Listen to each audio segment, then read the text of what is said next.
எனக்கு அருமையானவர்களே, ஆண்டவராய் இயேசு கிறிஸ்துவின் இனிய நாமத்தில் மறுபடியும் உங்களுக்கு என்னுடைய வாழ்த்துக்களை தெரிவிப்பதில் மகிழ்ச்சி அடைகிறேன். கர்த்தரை தன் நம்பிக்கையாய் கொண்டிருக்கிற மனுஷன் பாக்கியவன். ஒரு நாளும் அவன் கால்கள் இடறுவதில்லை, அவன் தளர்ந்து போவதில்லை, அவன் சொந்து போவதும் இல்லை.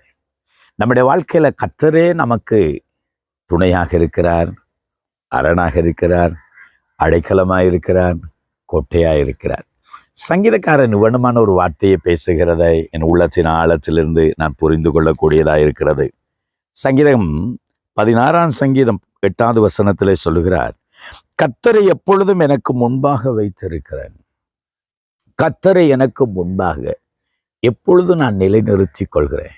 என் வாழ்க்கையில எதை எடுத்துக்கொண்டாலும் கர்த்தர் தான் இல்லை, எனக்கு முன்பாக அவரை நான் நிறுத்தி இருக்கிறேன்.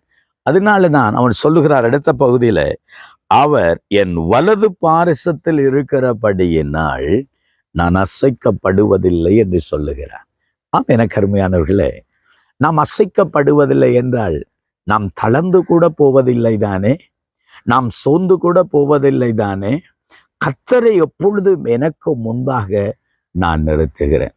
என் வாழ்க்கையில கஷ்டங்கள் வரும்போது, துன்பங்கள் வரும்போது, எங்களுடைய வாழ்க்கையில ஆபத்துகள் வரும்போது கர்த்தரை எனக்கு முன்னாக நான் நிறுத்துகிறேன். அவரை பார்த்து சொல்றேன், ஆண்டவரே எனக்கு நீங்க தான்ப்பா எல்லாம், என் வாழ்க்கைக்கு நீங்க தான் எல்லாம். ஆண்டவரே, என் தேவையை சந்திக்கிறவன் நீங்க தான், என் பிரச்சனையை மாற்றுகிறவன் நீங்க தான், என் கஷ்டத்திலிருந்து என்னை விடுதலையாக்குறவன் நீங்க தான், என் நோயிலிருந்து என்னை விடுதலையாக்குறவன் நீங்க தான். எனக்கு முன்பாக அவரை நான் நிறுத்துகிறேன். அதாவது தேவனை நாம் முதலாவதாக நம்புகிற ஒரு விடயமாய், தேவனுக்கு நான் கொடுக்கிற முதலாவது இடமாக, தேவனை சார்ந்து வாழுகிற ஒரு வாழ்க்கையாக அவரை எப்பொழுதும் எனக்கு முன்பாகவே நான் வைத்துக் கொள்கிறேன். என் வாழ்க்கையில தேவனை நான் ஒரு நாளும் தள்ளிவிட்டு, இல்லாவிட்டால் தேவன் இல்லாமல் என்னால் வாழ முடியாது என்பதை அவர் அறிந்திருக்கிறார். ஒரு நாள் இப்படி ஒருவர் சொன்னார், சில வேளைகளில் ஒருவர் ஒரு கார் ஒன்று அங்கே ஓட்டிக்கொண்டிருக்கிறார். அதில் அவர் தான் அந்த டிரைவர் சீட்ல இருந்து அவரே டிரைவிங் பண்ணி கொண்டிருக்கிறார். இப்பொழுது திடீரென்று ஒரு ஆபத்து வரும்போது, இயேசுவே வாங்க என்று கூப்பிட்டு அந்த டிரைவர் சீட்ல இருத்தாட்டுகிறதை ஒருவர் இப்படி சொல்லுகிறார்.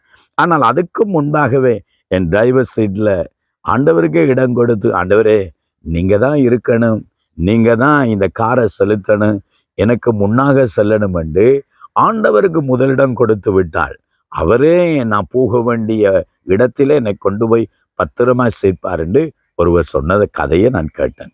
நாம் அருமையானவர்களே, நம்முடைய வாழ்க்கையில எப்பொழுதும் ஆண்டவருக்கு ஒரு முக்கியத்துவத்தை கொடுக்க, முதலிடத்தை கொடுக்க நாம் பழகிக்கொள்ள வேண்டும். சில வேளையிலே எனக்கு அறிவு இருக்கின்றான், ஆற்றல் இருக்கின்றான், பலன் இருக்கின்றான், ஆனால் அதையே நாம் நம்பி வாழ்ந்தோமானால் நம்ம தோல்வி அடைந்து விடுவோம். நம்முடைய ஆற்றல்களுக்கு, அறிவுகளுக்கு, பலத்துக்கு அப்பால ஆண்டவர் இருக்கிறார் என்பதை புரிந்து கொள்ள வேண்டும். ஆகவே எங்களுடைய வாழ்க்கையில எப்பொழுதும் ஆண்டவரை எங்கள் கண் முன்பாக நிறுத்துவோம். அப்பொழுது நாம் அசைக்கப்படுவதே இல்லை. ஒரு நாளும் நாம் அசைக்கப்படுவதே இல்லை. ஒரு நாளும் நாம் கைவிடப்படுவதே இல்லை. ஒரு நாளும் வெட்கப்பட்டு போவதே இல்லை. இன்னைக்கு யாரை உங்களுக்கு முன்னாக நிறுத்துகிறீர்கள்? யாரை நம்பி நீங்கள் வாழ்ந்து கொண்டிருக்கிறீர்கள்? உங்கள் வாழ்க்கையில மனதில் இருக்கிற முதலிடம் என்ன? நீங்கள் எதை குறித்து அதிகமாய் சிந்திக்கிறீர்கள்? ஆண்டவரை நம்புங்கள். ஒரு நாளும் நீங்கள் அசைக்கப்பட்டு போவதில்லை. மனுஷர்களை நம்பி ஏமாற்றப்படலாம், மனித வார்த்தைகளை நம்பி நீங்கள் தோல்வியுற்றிருக்கலாம், உங்களையே நம்பி நீங்கள் சில வேளைகளிலே தோல்வியை சந்தித்திருக்கலாம்.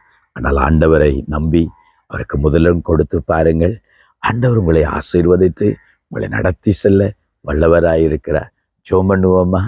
எங்களை நேசிக்கிற எங்கள் தகப்பனே, எப்பொழுதும் எங்களுக்கு முன்னாக நீங்களே இருக்கிறீங்க. எங்கள் வாழ்க்கைக்கு முன்பாக நீங்களே கடந்து போகிறவர். சுவாமி, உங்களுடைய பிள்ளைகளோடு இருந்து அவங்களை நடச்சுங்க. அவங்க வாழ்க்கைக்கு நீங்களே முன்பாக செல்லுங்க. யார் யார் சோர்ந்து தளர்ந்து போய் இருக்கிறார்களோ, அதறியப்பட்டு இருக்கிறார்களோ, தேவன் தாமே அவர்களோடு கொடுந்து இந்த நாளை ஆசீர்வதிக்க வேண்டும் என்று அன்பு கரத்துக்குள்ள ஒப்பு கொடுத்து இயேசுவின் நாமத்தில் ஜெபிக்கிறோம் நல்ல பிதாவே. ஆமேன், ஆமேன். கர்த்தரை உங்கள் வலது பார்ஷத்தில் அவர் இருப்பார். அவரை உங்கள் முன்பாக நிறுத்துங்கள். ஒரு நாளும் நீங்கள் அசைக்கப்படுவதில்லை.